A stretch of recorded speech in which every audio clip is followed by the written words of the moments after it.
Now, if I had to answer the question, what's your channel about and my life depending on it, I would be like, it's a hodgepodge of emotions and experiences from a woman with pipe dreams, but that doesn't really explain it because the honest answer is I don't know.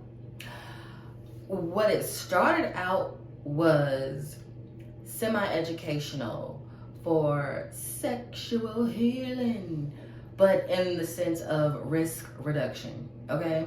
Because I posted videos about HIV cure research, PrEP. I've told some stories about getting my full panel STD screening, STI screening, and sharing results because I've believed in that for quite a while. I mean, decades. I used to do research about how in other countries outside of the United States, they tend to do that. But that's because they have more open and honest conversations about sex, for one thing, at least the adults, from what I've heard. And also, their HIV rates tend to be higher, or it's rather high in the United States. But they have more cognition when it comes to such a thing as sexual health. And I did a few DIYs, and I think I did a story time or two. You see how it's all over the place? What I would like it to be is, I would say educational, but sometimes I inadvertently end up being entertaining because people laugh at a lot of shit that I say. Don't ask me exactly why, because oftentimes I'm like, what's funny? And then they think I'm being mean. I'm like, I'm not trying to be mean, but what's funny? This is something genuine. You're laughing at a traumatic experience of mine, stuff like that. But what I do know is I'm tired of talking about work. And I don't really want to do blogs because, my life is really regular. Who wants to be watching a regular bit? I don't know. I presume not you. With that said, my intention is to really figure this stuff out. I have to recalibrate, think about it, and then jump off the landing pad. That's my plan. I always have a plan, but even if I'm trying to stick to it, the plan doesn't go that way. I've said before, I want to talk about definitely like some sort of commentary. I'm like any other human being. I do have an opinion about things. I do read and I formulate my opinion. I read, research, and then if need be, it's like, okay, I learned some new things. Maybe I should change my opinion about things because what I first believed initially, based on my first set of research, what I've learned that's new has changed that, has changed my mind. And I'm a person who's not afraid to change their mind and say, okay, I completely misjudged this person or this situation, or okay, I didn't dig deep enough and I learned some new things, or shoot, I was just completely utterly wrong thinking I knew every goddamn thing. But that's just me as a human being. Ooh. Where exactly my mind wants to wander as far as talking about what my channel is about, I do want to continue talking about sexual health and risk reduction because that never ends.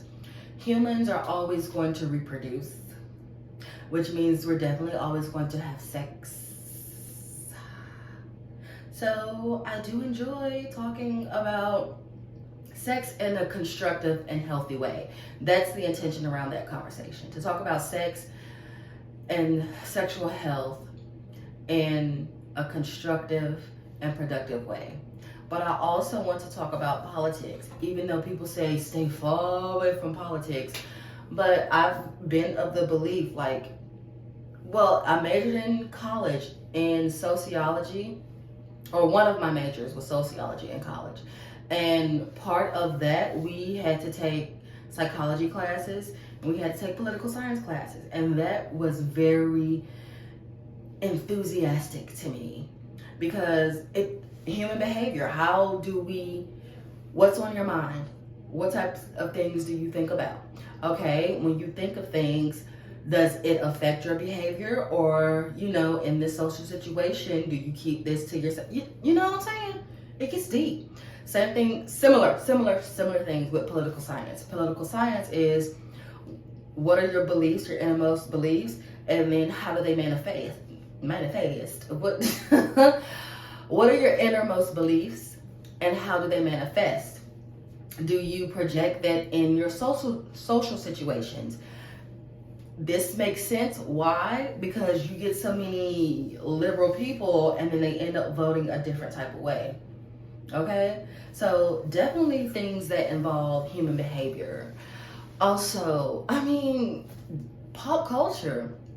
I don't really watch much, if I'm being honest, or not necessarily anything contemporary. Like, once it's new, I'm sitting there watching it in real time. I usually I'm watching older things, or I watch what was once popular after everyone else has expressed their opinion about things. I do watch a lot more like long form content. I watch a lot of movies. From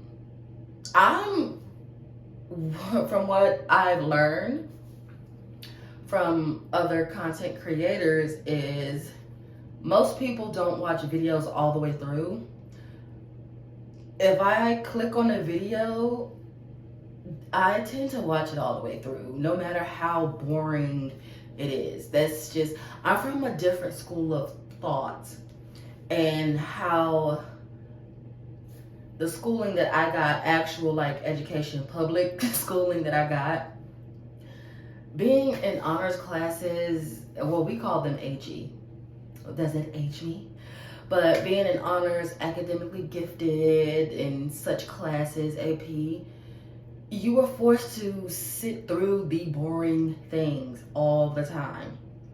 And the thing about the boring things is I used to love finding the little gems. You know what I mean? So you would go through all of this stuff and then you'd hear something that really sparked my interest. So then it's like, oh, that was my dopamine hit.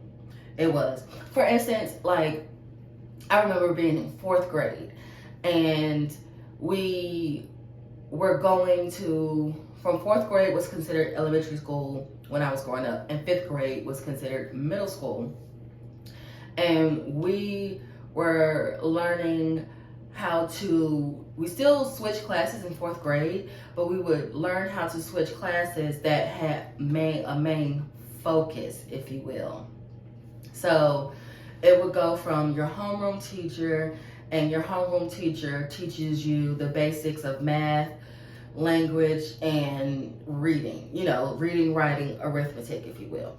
And then your other teacher, I think we only switched classes 2 or 3 times. And then you had your extracurricular. Anyway, your other teacher would build off of the reading, writing, arithmetic. It's like, okay, you learned in Miss ABC's class this math, and this math. Now we're going to apply it in this situation, and we're going to do the projects. Like, you had a project, your project class built off of the learning class. And then you go to lunch, you go outside, and then you have dance, theater, music, art, and such.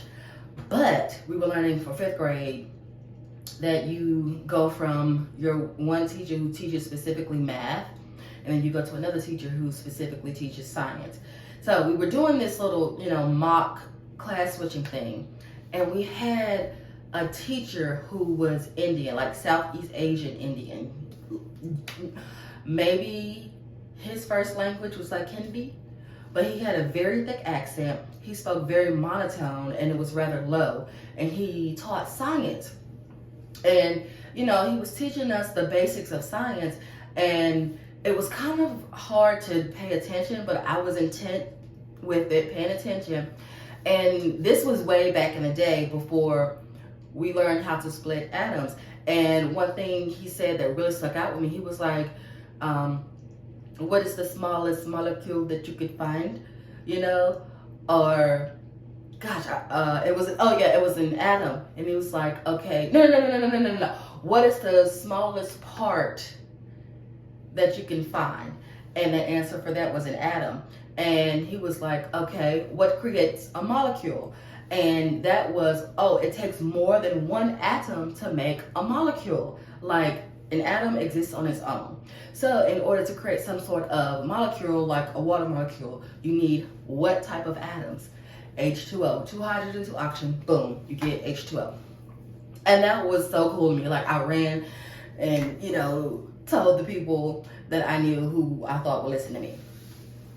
So I do like education because I feel like I went off on a tangent and kind of forgot what I was talking about. Nonetheless, I'm gonna figure this shit out. Thanks for rocking with me.